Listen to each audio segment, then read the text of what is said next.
Detroit's road to victory. Can the Lions outsmart the Browns' defensive juggernaut? The Detroit Lions, 2-1, and Cleveland Browns, 1-2, collide in a Week 4 clash that could shape their respective seasons. With Ford Field's electric energy as their backdrop, the Lions face a daunting task, overcoming a Cleveland defense ranked among the NFL's elite. But here's where it gets controversial. Can a team with such explosive offensive potential truly dismantle a unit that stopped every opponent in their tracks so far? Let's break down the 6 strategic pillars the Lions must master, and the debates they'll spark along the way. 1. Strategic short to medium passes. The Lions' secret weapon against a relentless front 7. Cleveland's defensive line isn't just good, it's terrifying. With Myles Garrett leading the charge, the Browns rank 3rd in sacks, 11, and boast a staggering 11.8% sack rate. Their speed off the ball is unmatched. Garrett applies pressure in just 2.84 seconds, the slowest of Cleveland's starters, yet still faster than most edge rushers in the league. So how do the Lions survive? By attacking before the Browns can unleash their fury. According to NFL Next Gen Stats, Detroit's intermediate passing game, 10 to 20 yards downfield, is the most efficient in the league, while Cleveland ranks 27th in defending that zone. Jared Goff thrives in man coverage, 19 of 23 completions, 3 touchdowns, 0 interceptions in 2025. And Cleveland runs more man than any team. By hitting quick, precise passes to Amon-Ra St. Brown or Khalif Raymond, the Lions can create space for later big plays or even open running lanes. But here's the twist. Is it smarter to focus on short passes or trust the deep ball to exploit Cleveland's aggressive tendencies? We'd love to hear your take in the comments. 2. Pin, pull, and wham. How the Lions' O-line can neutralize a defensive line that's Superman level. Cleveland's run defense is a monster.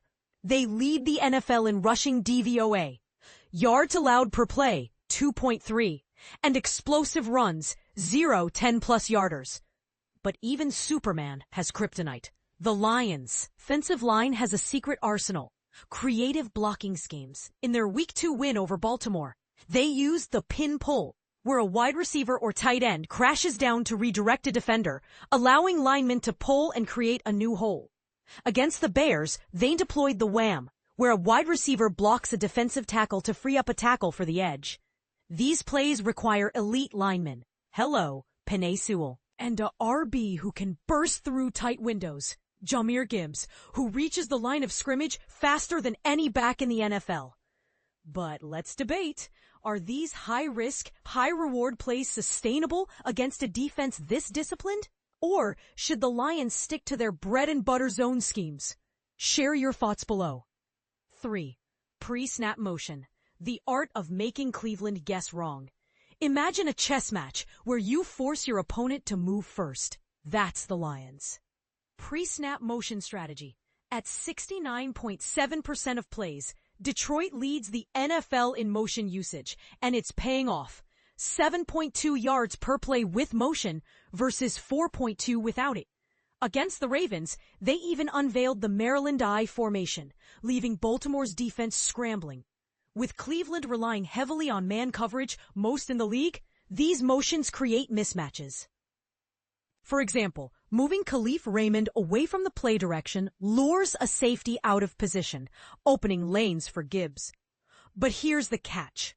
Does overusing motion tip off defenses, or does it keep them guessing forever? Discuss. 4. Flacco's downfield struggles, a recipe for defensive domination. Joe Flacco's 2025 season is a cautionary tale.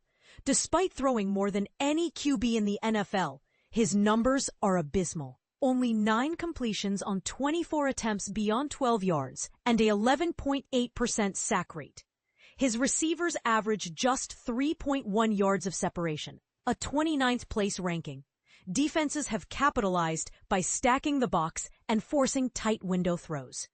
Meanwhile, Cleveland's offensive line has allowed 53 pressures in 135 pass plays. the second worst mark in the league. Is Flacco's lack of downfield success a flaw in his arm or a failure of play calling? Sound off in the comments. 5. Creative pressure. How the Lions' blitzing could expose Flacco's weaknesses. The Lions' defense, led by Kelvin Shepherd, is a masterclass in deception. With Derek Barnes' positional flexibility, they present a 3-4 look pre-snap, but morph into a 4-3 with coverage variations post-snap. This has led to a 39.2% blitz rate, fourth in the NFL, and a 40% pressure rate when blitzing. Flacco has struggled under pressure, averaging 3.0 yards per attempt and a negative 12.8% completion percentage over expected. But here's the debate.